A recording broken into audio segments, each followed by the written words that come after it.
We are in the midst of a rupture, not a transition. That was Mark Carney last week during a speech at the World Economic Forum in Davos, Switzerland. He went on to call on middle powers like Canada to build a new order and gave examples of how Canada is navigating this increasingly uncertain global landscape. He spoke of new alliances and new partnerships, and the need to pursue diversification internationally. To help solve global problems, we're pursuing variable geometry. In other words, different coalitions for different issues based on common values and interests. So where does this all leave one of Canada's most important economic relationships, the Canada-United States-Mexico Agreement, or CUSMA, which is up for review this year? We look at its chances of survival and how it fits or doesn't fit in this new world order. And then, as part of that diversification Carney was talking about, Canada and China just struck a deal that'll see a reduced tariff on up to 49,000 Chinese-made electric vehicles. Will consumers be eager to get behind the wheel? This is The Rundown.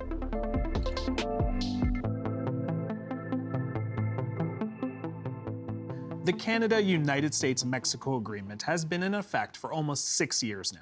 But relations have been rocky, to say the least, since President Donald Trump started his trade war. Just recently, he warned he'd slap a 100% tariff on Canada if it made a trade deal with China. And he doesn't seem convinced that Canada and Mexico have much to offer. You know, we don't need cars made in Canada. We don't need cars made in Mexico. We want to make them here. So, does he want to keep CUSMA or not? With the three countries heading back to the table to review it, we're going to find out in the coming months whether the largest free trade region in the world has a future. To help break this down, I spoke with Colin Robertson, Senior Advisor and Fellow at the Canadian Global Affairs Institute. He also served on the NAFTA implementation team. And Martha Hall Findlay, Director of the School of Public Policy at the University of Calgary and former Liberal MP for the riding of Toronto-Willowdale. They are both members of Carleton University's expert group on Canada-US relations. Colin, Martha, great to have you on the show. How are you both doing? Oh, great. Good to be with you, Jan. Thank you, and it's great to be here. Awesome. Well, let's start off. As we know, the upcoming CUSMA joint review are talks about changes to the agreement and possibly extending it to 2052. Colin, how does Canada approach these talks if it suspects that the U.S. is negotiating perhaps in bad faith? Well, you have to take them seriously, even if we think they're negotiating in bad faith, because this agreement accounts for 75% of our exports to the world and about 60% of our imports. It is our preponderant trading relationship. And as you know, we're trying to diversify trade, but this is still the most important market for us. And you can't change geography, and whatever happens, it's still going to be a major market for Canada. Martha? A slightly different perspective, I think. One, I think it's worth remembering that this was not ever supposed to be a renegotiation. This was just supposed to be a review to determine whether to extend it even further than it otherwise would.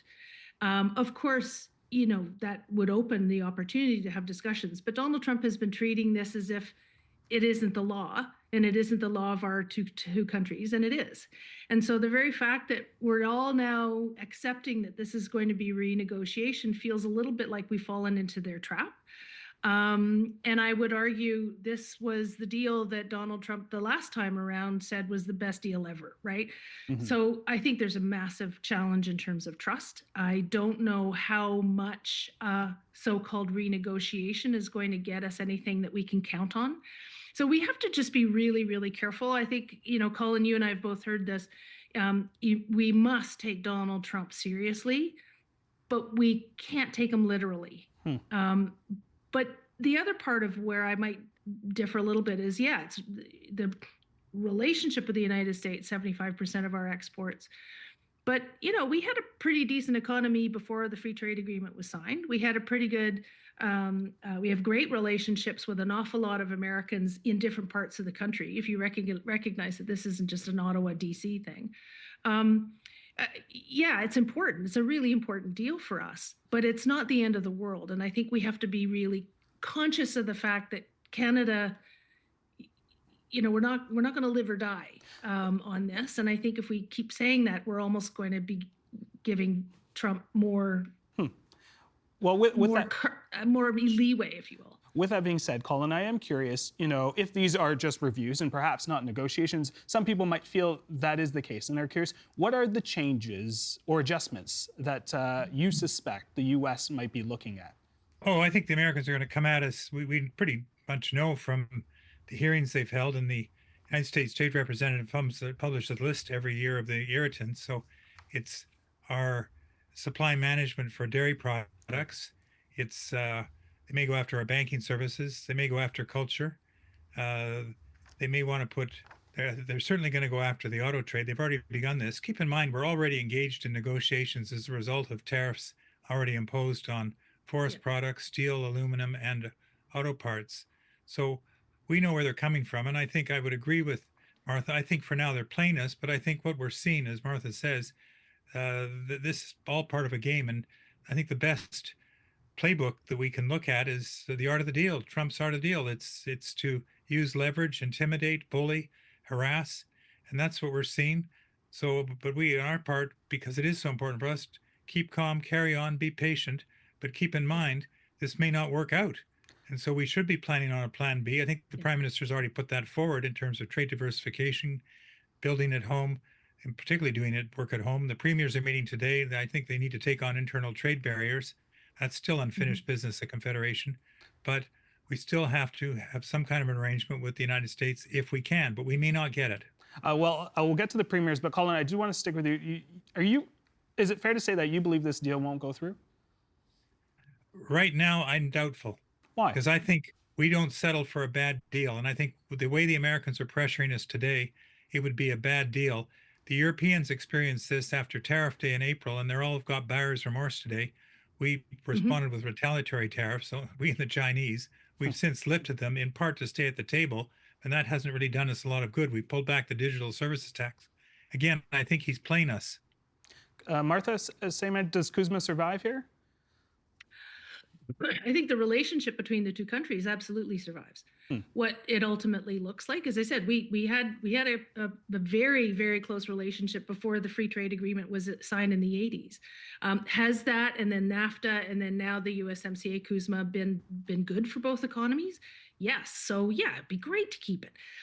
There are two aspects to this. I think time is Canada's ally. I think by far our biggest allies are in fact the Americans, the American businesses. If we say 75% of our exports go to the United States, well, that means there are a whole lot of people relying on Canadian supplies of various things, and in some cases really important things like potash and uranium and cars is a bit of a separate thing because of the auto pact, and of course our energy and oil and gas. But that's an important source of supply for so many Americans, American businesses. When they have to buy aluminum or steel at an inflated price because of tariffs, that hurts their business. So my view is our biggest allies in this whole I hate to use the word negotiation because it's not supposed to be one, but in this whole discussion, time is on our side, and Americans and American businesses are on our side because it's beneficial to them. And the Prime Minister said we're not going to sign a bad deal. Better to have no deal than have a bad deal, and I have to agree with that. All right, Martha, I want to stick with you. Colin had brought up the Premier's meeting with Mark Carney today. What role? I mean, we have heard the Premier here in Ontario be quite vocal. We have heard the Premier in Ottawa, in Alberta rather, be quite vocal. What role do the provinces and the Premiers play in these talks? Well, what role they shouldn't play is one-offs. This is a challenge, and we do occasionally have different premiers going out and speaking about things international when really it should be a collaborative effort to support whatever we say, but with one voice. I would say the biggest role the premiers have here is there are two big roles. One is to continue to work those relationships that we already have, where we're supplier, where we're customer. The Western states, for example, the ag, the energy, working with the governors, their counterparts in the states, working with, but this doesn't have to be a political rah. It just means continue to work with the people who understand the importance of this arrangement and continue to maintain those good relations. Not all Americans are supportive of what Donald Trump is doing. So we need to continue to maintain those relationships. And I think the other key role for the provinces and the provincial premiers is to let's get our own house in order. I mean, we still have interprovincial trade barriers. I mean, without naming names, we did have one premier get up and say, we're just going to get rid of all of our internal trade barriers, and within a few weeks passed a budget that gave preferential tax treatment to the local breweries. I mean, you just can't say and then not do. So I really think the provinces have a role to play here in, a bit of water in their wine, a little bit of, less politics and more, can we just figure this out? And it's a moment in time. Like, if we don't take this opportunity now to address some of these internal problems, then shame on us. Colin, there has been a lot of focus on what happens if the U.S., pardon my language, negotiations walk away from these negotiations. But is there a situation where Canada decides, you know what, this is not for us, we're going to take a step away from the table? Yes, we did that in the very first negotiations with Simon Reisman as our chief negotiator, really around dispute settlement. So we walked away, and at the clock stopped. We had to stop the clock on the very last day because, again, it came down to dispute settlement, and it ended up with Derek Burney and Mike Wilson saying, well, we're going to walk away, and James Baker, then Secretary of the Treasury, being told that they were going to phone Brian Mulroney and have him phone Ronald Reagan in California, where he was spending the weekend. And Baker came back and said, okay, but you got to get this through Congress, which we did. So no, it's going to be difficult, and it'll probably go extra innings. The NAFTA was much easier to do, but certainly the Canada-U.S. Free Trade Agreement, as I say, we walked out for several weeks, and then at the end of the day, we had to stop the clock. Martha had sort of touched on how important CUSMA is to the Canadian economy. You had mentioned the 75%, the 65%. Just give us a sense, if this deal does not stand, does not get picked up, what does it mean for the Canadian economy, Colin? Well, it means we're going to pay tariffs. We may be paying tariffs in any event, probably 10 to 15%, depending on the capriciousness of Donald Trump in any day. But so that means we still have the advantage of proximity and geography and existing supply chains, but it means a tax on American consumers and a tax on Canadians. Martha?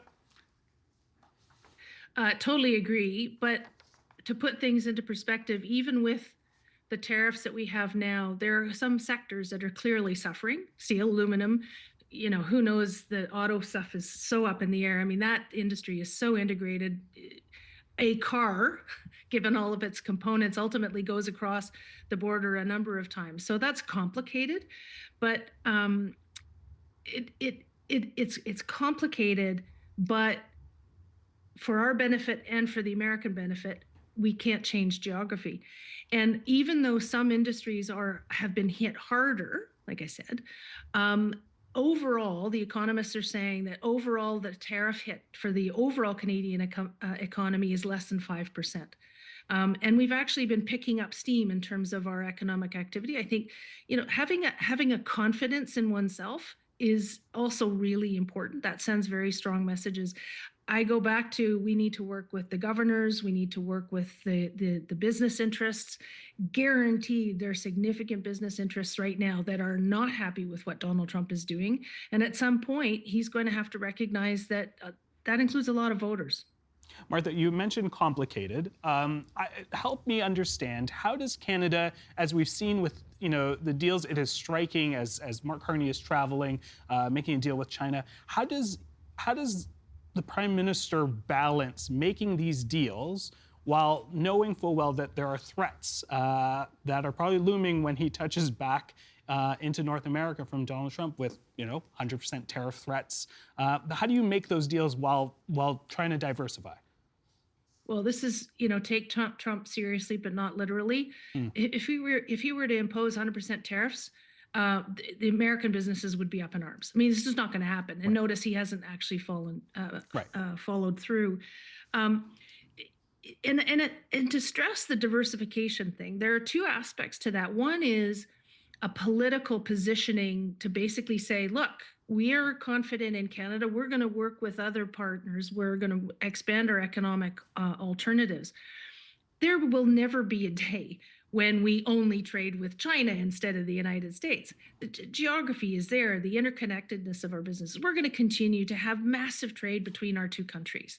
For me, the diversification effort it's not a replacement, it's an add-on, because frankly, our economy could do with more activity, and we could do with not relying on one customer or one supplier. So these efforts are actually in addition to what we already have with the United States. They're not to they're not to replace it.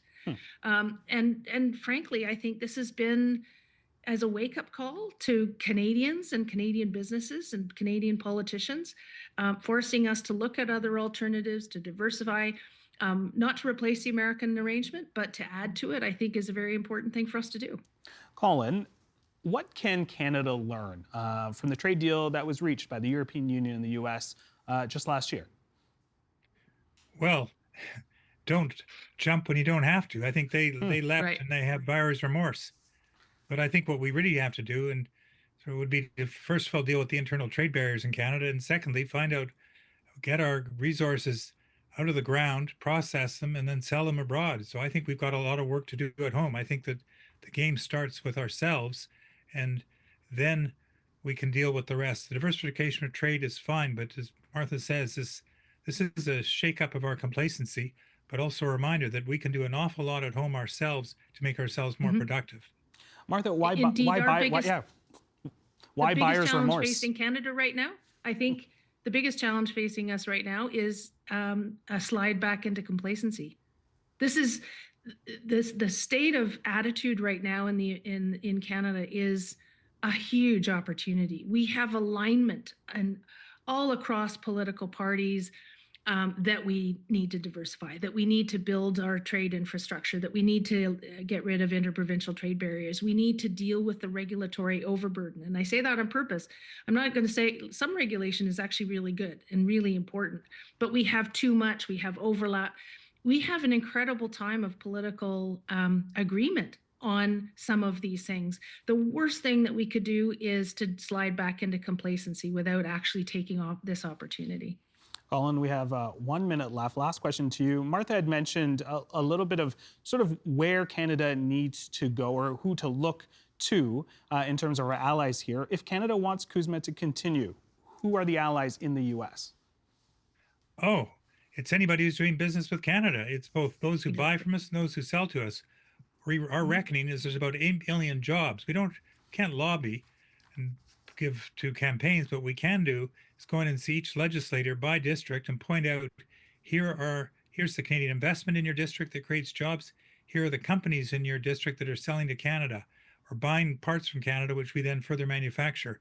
So as Martha said, we've got all sorts of allies, and that's what we have to do is have a full all court press. And it's more than the embassy, more than the prime minister. It's the premiers, the legislators, it's business people. Anybody doing business in the States has got to remind their suppliers or the people they're buying from vendors that this is important to them and tell them to address their congressman. That message will get through to the White House. And that's where we're going to have to leave it. Listen to.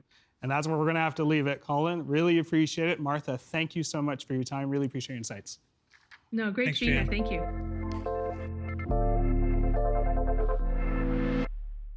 Prime Minister Mark Carney and Chinese President Xi Jinping recently announced they'd struck a deal after years of tension between their two countries. Tariffs on Chinese EVs will be lifted on up to 49,000 vehicles in exchange for China lowering its tariffs on canola. Premier Doug Ford wasn't initially happy about the deal, not happy at all. But a meeting with the Prime Minister seems to have brought the temperature down. The strategy? A task force with Ontario to consult on strategy and job protection. So how big could the market here be for Chinese EVs? Will the drivers of this country embrace them?